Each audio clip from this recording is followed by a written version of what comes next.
வணக்கம். ஏப்ரல் 28ஆம் தேதி இன்னைக்கான முதல் பதிவு. பங்குச்சந்தையில் நடந்த சில விஷயங்களை விரைவாக பார்க்கலாம். முக்கியமான தகவல், நான் செபி ரெஜிஸ்டர்ட் அட்வைசர் கிடையாது. நம்ம சேனல்ல இருந்து எப்போதுமே ஸ்டாக் ரெக்கமெண்டேஷன்ஸ் கிடையாது. யூடியூப் சேனல் மட்டும் இல்லைங்க, மற்ற சோஷியல் மீடியா பிளாட்ஃபார்மான இன்ஸ்டாகிராம், வாட்ஸ்அப், டெலிகிராம்ல இருந்து கூட நாம ஸ்டாக் ரெக்கமெண்டேஷன்ஸ் வழங்குவதில்லை. மேலும் பணத்தை வாங்கிட்டு எந்த சேவையும் வழங்குவது இல்லை. பல போலியான குரூப் இயங்கிட்டு இருக்கு. தயவு செய்து ஜாகிரதையாக இருங்க. இந்த வீடியோவில் காட்டக்கூடிய அனைத்து கம்பெனிகளும் வெறும் இன்ஃபர்மேஷனல் பர்பஸ்க்காக மட்டுமே முதலீடு செய்யுங்கன்னு சொல்கிற வீடியோ கிடையாது. எந்த ஒரு முதலீட்லையும் ரிஸ்க் இருக்கும். ரிஸ்க் புரியாமல் இன்வெஸ்ட் செய்யாதீங்க. ரிஸ்க் புரியலன்னா தயவு செய்து இன்வெஸ்ட்மெண்ட்டை தவிர்த்துருங்க. நம்ம ருபி டிரைவர் சேனலை ஆதரிக்கிற அனைத்து நல்ல உள்ளங்களுக்கும் நன்றி. சில இண்டிவிஜுவல் ஸ்டாக்ஸ் மற்றும் செய்திகள் விரைவாக பார்க்கலாம். டிக்சன் டெக்னாலஜிஸ் எலக்ட்ரானிக் காம்பனன்ட்ஸ் உற்பத்தியில் இறங்க இருக்கிறாங்கன்னு எக்கனாமிக் டைம்ஸில் தகவல் கொடுத்துருக்காங்க. இந்த செக்டருக்கு மத்திய அரசு 23,000 கோடி ரூபாய்க்கான மானியம் அறிவிச்சிருக்கிறாங்க.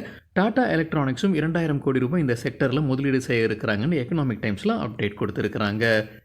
ஏத்தர் எனர்ஜி ஐபிஓ இன்னைக்கு ஓப்பன் ஆகுது. ஏப்ரல் 28ஆம் தேதி. ஏப்ரல் 30ஆம் தேதி முடிவடையுது. 2,981 கோடி ரூபாய் ஃபண்ட் ரைசிங் பண்ணுறதுக்கான முயற்சி இந்த ஐபிஓ வழியாக. நிர்ணயித்திருக்கிற விலை lower band 304, upper band 321. Fresh issue வழியாக 2,626 கோடி ரூபாய் வரைக்கும் ஃபண்ட் ரைசிங் பண்ணுறதுக்கான முயற்சி. ஆஃபர் ஃபார் சேல், அதாவது ஆல்ரெடி எக்ஸிஸ்டிங் ஷேர் ஹோல்டர்ஸ் விற்பனை செய்வதன் மூலமாக 355 கோடி ரூபாய் வரைக்கும் ஃபண்ட் ரைசிங் பண்ணுறதுக்கான முயற்சி. ஏத்தர் எனர்ஜி ஐபிஓ வாங்கலாமா வாங்க வேண்டாமா, புரோக்கிங் கம்பெனிஸ் என்ன ரெக்கமெண்டேஷன்ஸ் கொடுத்துருக்காங்க. எக்கனாமிக் டைம்ஸ்லேருந்து கிடைத்த தகவல், வெஞ்சுரா செக்யூரிட்டிஸ் லிஸ்டிங் கெயின்ஸ்க்காக சப்ஸ்கிரைப் பண்ணலாம்ன்ற பரிந்துரை கொடுத்துருக்காங்க. அரியன் கேபிட்டலும் அதே மாதிரியான பரிந்துரை கொடுத்துருக்காங்க. எஸ்எம்சி குளோபல் செக்யூரிட்டிஸ் நியூட்ரலாக இருக்கிறாங்க. பஜாஜ் புரோக்கிங் லாங் டேர்முக்கு சப்ஸ்கிரைப் பண்ணலான்ற பரிந்துரை கொடுத்துருக்காங்க. ரொசாரி பயோடெக் டிவிடெண்ட் அறிவிச்சிருக்கிறாங்க. ஒரு ஷேருக்கு 50 பைசா. ஆர்ஆர் கேபிள் தரப்புல வந்து அப்டேட் இருக்குது. Dadra and Nagar Haveli planning and development authority அவங்க மீது அபராதம் போட்டிருக்கிறாங்க. அனுமதி இல்லாமல் வேர் ஹவுசிங் பில்டிங்கை கட்ட ஆரம்பிச்சிருக்கிறாங்க. அந்த அபராதத்தை கட்டியிருப்பதாக சொல்லியிருக்கிறாங்க. ஆர்ஆர் கேபிள் 32,94,000 ரூபாய். ஆரக்கிள் ஃபினான்ஷியல் சர்வீசஸ் ரிசல்ட் அறிவிச்சிருக்கிறாங்க. டிவிடெண்ட்டும் அறிவிச்சிருக்கிறாங்க. ஒரு ஷேருக்கு 265 ரூபாய். அதற்கான ரெக்கார்ட் டேட் மே 8. நிதியாண்டு 2025 அவங்கள ரிசல்ட் பார்க்கும்போது கன்சால்டேட்டட் பேசிஸில் ரெவென்யூ 6,847 கோடி ரூபாய், 7% அதிகரிச்சிருக்கு இயர் ஆன் இயர் கம்பேரிசனில். நெட் இன்கம் 2,380 கோடி ரூபாய், இயர் ஆன் இயர் 7% அதிகரிச்சிருக்கு. குவார்டர்லி ரிசல்ட் பார்க்கும்போது ரெவென்யூ 1,716 கோடி ரூபாய், 4% அதிகரிச்சிருக்கு year on year. Net income 644 crore ரூபாய், இயர் ஆன் இயர் 15% அதிகரிச்சிருக்கு. ஜாஸ் இன்ஜினியரிங் கம்பெனி தரப்பு ஒரு அப்டேட் இருக்குது. கம்பெனிக்கு ஒரு ஆர்டர் கிடச்சிருக்கு. ராஜஸ்தான் ராஜ்ய வித்யுத் பிரசான் நிகம் லிமிடெட் கிட்டேருந்து. அதோடைய மதிப்பு 16 கோடி ரூபாய். அவங்களுடைய ஒரு கன்சார்டியமுக்கு தான் இந்த ஆர்டர் கிடச்சிருக்கு. 50-50 ஜாயிண்ட் வெஞ்சர் ஜாஸ் இன்ஜினியரிங் கம்பெனி மற்றும் கேசி எனர்ஜி அண்ட் இன்ஃப்ரா லிமிடெடுக்கு தான் இந்த கான்ட்ராக்ட் கிடச்சிருக்கு. ஒட்டுமொத்தமாக 16 கோடி ரூபாய். அதில் கிட்டத்தட்ட 8 கோடி ரூபாய் ஜாஸ் இன்ஜினியரிங் கம்பெனியுடைய பங்காக இருக்கலாம். IDFC first bank quarterly result மற்றும் டிவிடெண்ட் அறிவிச்சிருக்கிறாங்க. டிவிடெண்ட் ஒரு ஷேருக்கு 25 பைசா. ஸ்டாண்டலோன் பேசிஸில் நெட் ப்ராஃபிட் 304 கோடி ரூபாய், இயர் ஆன் இயர் 58% விழுந்திருக்கு. ப்ளூம்பர்க் நடத்தின கருத்து கணிப்பில் எதிர்பார்த்தது 421 கோடி ரூபாய். நெட் இன்ட்ரெஸ்ட் இன்கம் 4,907 கோடி ரூபாய், இயர் ஆன் இயர் 10% அதிகரிச்சிருக்கு. ப்ளூம்பர்க் எதிர்பார்த்தது 5,073 கோடி ரூபாய். Net interest margin 5.95%. ப்ளூம்பர்க் எதிர்பார்த்தது 6.14%. நெட் நான் பர்ஃபார்மிங் அசட்ஸ் 0.53%. போன குவார்ட்டரில் 0.52% இருந்தது. Cross NBA 1.87%. போன குவார்ட்டரில் 1.94% இருந்தது. மஹிந்திரா அண்ட் மஹிந்திரா தரப்பு அப்டேட் இருக்குது. எஸ்எம்எல் இசுசு லிஸ்டட் கம்பெனி அவங்கள டேக் ஓவர் பண்ணுறாங்க. முன்னவே இந்த செய்தி இருந்ததுங்க. மஹிந்திரா அண்ட் மஹிந்திரா வாங்குவதற்கான வாய்ப்பு இருக்குன்னு. அசோக் லேலண்ட் பெரும் அடிபட்டது. இப்போ மஹிந்திரா அண்ட் மஹிந்திரா தரப்பு அதிகாரப்பூர்வ அறிவிப்பு. எஸ்எம்எல் இசுசு வாங்குறாங்க 555 கோடி ரூபாய்க்கு. கிட்டத்தட்ட 59% ஸ்டேக் வாங்குறாங்க.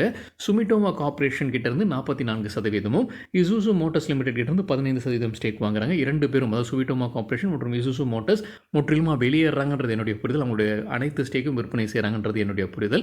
ஸோ கம்பெனியுடைய மேனேஜ்மெண்ட் இப்போ மஹிந்திரா அண்ட் மஹிந்திராவுக்கு மாறதுனால செபி விதிப்படி அவங்க ஓப்பன் ஆஃபர் வழங்க வேண்டும். அதாவது பப்ளிக் ஷேர் ஹோல்டர்ஸ் கிட்டேருந்து 26% ஸ்டேக் வாங்குவதற்கான ஓப்பன் ஆஃபர் அவங்க வழங்க வேண்டும். அதையும் அவங்க செய்திருக்கிறாங்க. 26% ஸ்டேக்குன்னு சொல்லும்போது 37.62 லட்சம் ஈக்விட்டி ஷேர்ஸை வாங்குவதற்கான ஆஃபர் வெளியிட்டிருக்கிறாங்க. அவங்க நிர்ணயித்திருக்கிற விலை ஒரு ஷேருக்கு 1,554 ரூபாய் 60 பைசா. ஆனால் முந்தின க்ளோசிங் என்னன்னு பார்க்கும்போது 1,766 ரூபாய் 70 பைசாவாக இருந்திருக்கு. என்ஆர்பி பேரிங்ஸ் தரப்புல ஒரு அப்டேட் இருக்குது. கம்பெனி அடுத்த 2 ஆண்டில் 200 கோடி ரூபாய் முதலீட்டில் உற்பத்தி திறனை விரிவாக்கம் செய்ய இருப்பதாக சொல்லியிருக்கிறாங்க. குறிப்பாக யூரோப்லேருந்து ஒரு ப்ராஜெக்ட் கிடச்சிருக்கு அவங்களுக்கு, அதை சப்போர்ட் பண்ணுறதுக்காக தான் சொல்லியிருக்கிறாங்க. எந்த யூரோப்பியன் கஸ்டமர்ன்ற பேர் வெளியிடலை. அல்ட்ராடெக் சிமெண்ட் குவார்ட்டர்லி ரிசல்ட் அறிவிக்கிறதுக்கு முன்னாடி எக்கனாமிக் டைம்ஸில் ஒரு முன்னோட்டம் கொடுத்துருக்காங்க. என்ன எதிர்பார்க்கலாம் அல்ட்ராடெக் சிமெண்ட் ரிசல்ட்டில்? ரெவென்யூ அவங்க எதிர்பார்ப்பது இயர் ஆன் இயர் 12% அதிகரிக்கும்னு, ப்ராஃபிட் அவங்க எதிர்பார்ப்பது 8% அதிகரிக்கும் இயர் ஆன் இயர் கம்பேரிசனில். அப்போலோ டயர்ஸ் குறித்து சிஎன்பிசி டிவி 18லேருந்து கிடைத்த ஒரு தகவல், நெதர்லாண்ட்ஸில் அவங்களுடைய உற்பத்தியை நிறுத்த இருக்கிறாங்க. 2026 அந்த உற்பத்தி ஆலையை நிறுத்த இருப்பதாக சொல்லியிருக்காங்க சிஎன்பிசி டிவி 18ல். அவங்க சொல்லியிருக்கிற முக்கிய காரணம் ப்ரொடக்ஷன் காஸ்ட் அதிகமாக இருக்குன்னு. நிதியாண்டு 2024 இந்த பிஸ்னஸ்லேருந்து வந்த வருவாய் 1460 கோடி ரூபாய், ப்ராஃபிட் பிஃபோர் டேக்ஸ் 1500 கோடி ரூபாய் இருந்தது. ஒட்டுமொத்த அப்போலோ டயர்ஸோடைய எண்ணிக்கையில் இது எவ்வளவு சதவீதம்னு பார்க்கும்போது 6% அதே சிஎன்பிசி டிவி 18 செய்தியில் சொல்லியிருக்கிறாங்க. மேக்ரோடெக் டெவலப்பர்ஸ் லோதா பிராண்ட் வைத்திருக்கக்கூடிய நிறுவனம் கம்பெனி தரப்பு அப்டேட் இருக்குது. இந்த நிதியாண்டில் 8000 கோடி ரூபாய் முதலீடு செய்து அவங்க லேண்ட் வாங்க இருக்கிறாங்க. போன நிதியாண்டில் 7000 கோடி ரூபாய் முதலீடு செய்து இருந்திருக்கிறாங்க. இந்த ஆண்டு 8000 கோடி ரூபாயில் நிலம் வாங்குறாங்க. எங்கெல்லாம்? பூனே, பெங்களூரு மற்றும் மும்பையில் வாங்குறாங்க அவங்களுடைய ஹவுசிங் ப்ராஜெக்ட்ஸ்க்காக. 25,000 கோடி ரூபாய்க்கான ப்ராஜெக்ட்ஸ் அவங்க அறிமுகம் செய்வதற்கான வாய்ப்புகள் இருக்குன்னு சொல்லியிருக்கிறாங்க மேக்ரோடெக் டெவலப்பர்ஸ். ஆலம்பிக் ஃபார்மா தரப்புல அப்டேட் இருக்குது. மத்திய பிரதேசில் புது உற்பத்தி ஆலையை அமைச்சிருக்கிறாங்க. ஏப்ரல் 26 இதற்காக அவங்க 205 கோடி ரூபாய் முதலீடு செய்திருக்கிறாங்க. Eicher Motors Royal Enfield brand வைத்திருக்கக்கூடிய கம்பெனி அவங்களுடைய புது வாகனம் ஹண்டர் 350 அறிமுகம் செய்திருக்கிறாங்க. ரெயில்டெலுக்கு புது ஆர்டர் கிடச்சிருக்கு. The institute of road transport கிட்ட இருந்து அதோடைய மதிப்பு 90 கோடி ரூபாய். எஸ்பிசி எக்ஸ்போர்ட்ஸ்க்கு ஒரு கான்ட்ராக்ட் கிடச்சிருக்கு. Ministry of electronics and information technology கிட்ட இருந்து 1.72 கோடி ரூபாய்க்கான ஆர்டர் இது. யுனைடெட் ட்ரில்லிங் டூல்ஸ் தரப்புல அப்டேட் இருக்குது. அவங்களுக்கு பெட்ரோலியம் எக்யூப்மெண்ட் அண்ட் சப்ளைஸ் யூஏஇலேருந்து ஒரு ஆர்டர் கிடச்சிருக்கு. அதோடைய மதிப்பு கிட்டத்தட்ட 22 மில்லியன் ரூபாய். அவந்தல் லிமிடெட் ஃபண்ட் ரைசிங் பண்ண இருக்கிறாங்க. ரைட்ஸ் இஷ்யூ வழியாக 81 கோடி ரூபாய் வரைக்கும் ஃபண்ட் ரைசிங் பண்ண இருக்கிறாங்க. ரைட்ஸ் இஷ்யூக்கான மற்ற தகவல் பின்னர் அறிவிக்கப்படும்னு சொல்லியிருக்கிறாங்க அவந்தல் லிமிடெட். ரைட்ஸ் இஷ்யூனா என்ன அப்படின்னு நம்ம வேறொரு வீடியோவில் டீட்டெயில்டாக பேசியிருக்கோம். அந்த வீடியோ லிங்க் இந்த வீடியோட டிஸ்கிரிப்ஷனில் இருக்குது. ஐஆர்இடிஏ தரப்புல ப்ரெஸ் ரிலீஸ் வெளியிட்டிருக்கிறாங்க. ஜென்சால் இன்ஜினியரிங் சம்மந்தமாக தான் அவங்க ப்ரெஸ் ரிலீஸ் வெளியிட்டிருக்கிறாங்க. ஐஆர்இடிஏ ஜென்சால் இன்ஜினியரிங்க்கு கடன் கொடுத்துருக்குறாங்க. ஜென்சால் இன்ஜினியரிங் ஒரு பெரிய சர்ச்சையில் இப்போ மாட்டிக்கிட்டு இருக்கிறாங்க. நம்ம முன்னவே செய்தி பார்த்துருந்தோங்க. ஐஆர்இடிஏ எக்கனாமிக் அஃபென்ஸ் விங்கில் புகார் கொடுத்துருக்குறாங்க கம்பெனி மீது. தவறான டாக்குமெண்ட்ஸ் கொடுத்துருக்குறாங்க, மோசடி செய்கிற டாக்குமெண்ட்ஸ்ன்ற மாதிரி ஒரு செய்தியில் நம்ம பார்த்துருந்தோம். ஆனால் இப்போ விளக்கம் கொடுத்துருக்குறாங்க ஐஆர்இடிஏ. அவங்க புகார் கொடுத்தது உண்மைதான். ஆனால் எதன் அடிப்படையில் கொடுத்துருக்குறாங்கன்னா, ப்ரொமோட்டர்ஸ் கடன் கொடுத்தவங்களுடைய அனுமதி இல்லாமல் அவங்களுடைய ஷேர்ஸை விற்பனை செய்து அதை குறைச்சிருக்கிறாங்க ஸ்டேக். அதனால தான் அவங்க எக்கனாமிக் அஃபென்ஸ் விங்கில் புகார் கொடுத்துருப்பதாக விளக்கம் கொடுத்துருக்குறாங்க ஐஆர்இடிஏ.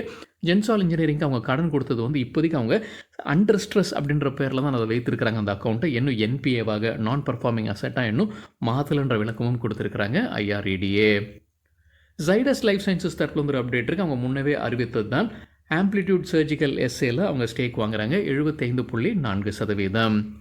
அத்துல் ஆட்டோ லிமிடெட் தரப்புல அப்டேட் இருக்குது. டெல்லி ஹைகோர்ட் ஒரு தீர்ப்பு வழங்கியிருக்கிறாங்க. இடைக்கால தடை விதிச்சிருக்கிறாங்க அத்துல் ஆட்டோ லிமிடெடுக்கு சில பிராண்ட் பெயரை பயன்படுத்துவதற்கு. யார் கொடுத்த புகார் இது? எக்ஸான் மொபைல் கார்பரேஷன் புகார் கொடுத்துருக்குறாங்க. அதற்கு இப்போது ஹைகோர்ட் ஆஃப் டெல்லி அடுத்த ஹியரிங் வரைக்கும் இவங்க அந்த பிராண்ட் பெயரை பயன்படுத்தக்கூடாதுன்னு ஆர்டர் பாஸ் பண்ணியிருக்கிறாங்க. அந்த பிராண்ட் பெயர் மொபிலி இல்லை அது மாதிரியான அது மாதிரியான வார்த்தைகள் வரக்கூடியது. அதில் மொபிலி ஸ்வாப் போன்ற வார்த்தைகள் பயன்படுத்தி அவங்களுடைய ப்ராடக்ட்ஸை விற்பனை செய்யக்கூடாதுன்னு இப்போ டெல்லி ஹைகோர்ட் ஆர்டர் பாஸ் பண்ணியிருப்பதாக அத்துல் ஆட்டோ லிமிடெட் அப்டேட் கொடுத்துருக்குறாங்க. சில புரோக்கிங் கம்பெனி ஸ்டாக் ரெக்கமெண்டேஷன்ஸ் கொடுத்துருக்குறாங்க. எக்கனாமிக் டைம்ஸ்லேருந்து கிடைத்த தகவல். பொனான்சா போர்ட்ஃபோலியோட பரிந்துரைகளில் நவீன் ஃப்ளூரினுக்கு buy rating target 4710, stop loss 4326. வேதாந்தாக்கு செல் ரேட்டிங் எதிர்பார்க்குற டார்கெட் 396, ஸ்டாப் லாஸ் 423. எல்கேபி செக்யூரிட்டிஸுடைய பரிந்துரைகளில் கண்டெய்னர் கார்பரேஷன் ஆஃப் இந்தியாவுக்கு sell rating target 650, stop loss 690. டிசிஎஸ்க்கு buy rating target 3700, stop loss 3200. Bandhan பேங்க்குக்கு செல் ரேட்டிங் டார்கெட் 160, ஸ்டாப் லாஸ் 173. சில கம்பெனிகள் டிவிடெண்ட் அறிவிச்சிருக்கிறாங்க, விரைவாக பார்த்துடலாம். சாஸ்கன் டெக்னாலஜிஸ் 13 ரூபாய் டிவிடெண்ட் அறிவிச்சிருக்கிறாங்க. ஜென்சர் டெக்னாலஜிஸ் 11 ரூபாய் dividend. Mahindra life space developers 2 ரூபாய் 80 பைசா. தேஜஸ் நெட்வொர்க்ஸ் 2 ரூபாய் 50 பைசா. எல்என்டி ஃபினான்ஸ் லிமிடெட் 2 ரூபாய் 75 பைசா. ஃபோர்ஸ் மோட்டர்ஸ் ₹40 டிவிடெண்ட் அறிவிச்சிருக்கிறாங்க. பேங்க் ஆஃப் மகாராஷ்டிரா ₹1.50 டிவிடெண்ட், அதற்குரிய ரெக்கார்ட் டேட் மே 9ஆம் தேதி. Indraprastha gas ₹1.50 dividend. Bansali engineering polymers ₹1 dividend. PTC India ₹5 dividend அறிவிச்சிருக்காங்க, அதற்குரிய ரெக்கார்ட் டேட் மே 5ஆம் தேதி. Lloyds metals and energy ₹1 dividend அறிவிச்சிருக்கிறாங்க. ஏப்ரல் 28ஆம் தேதி இன்றைக்கி குவார்ட்டர்லி ரிசல்ட் அறிவிக்கக்கூடிய சில கம்பெனிகளுடைய பெயர்கள்: UltraTech cement, IRFC Indian railway finance corporation, IDBI bank, UCO bank, Adani total gas, Adani green energy, TVS motor, Hexaware technologies, KPIT technologies, Go Digit, PNB housing finance மற்றும் Hatsun agro. சரிங்க, இதுதான் சில விஷயங்கள் என்னுடைய பார்வைக்கு எட்டியது. நன்றி, வணக்கம்.